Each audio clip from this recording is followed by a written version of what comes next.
everybody, Justin with Lucky 8 Off-Road, and if you're like me, you received a new Defender without a USB-C charger.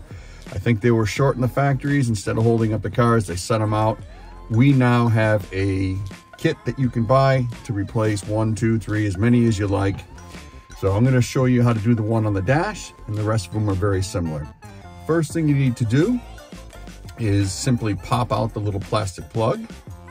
The next thing you need to do is then fish around for the wires. That's a little bit harder. You get your little finger in there, or maybe a little coat hanger, but be careful. You're now poking around all the electricity that goes behind the dash. So gently pull out the wires. After that, simply clip them in.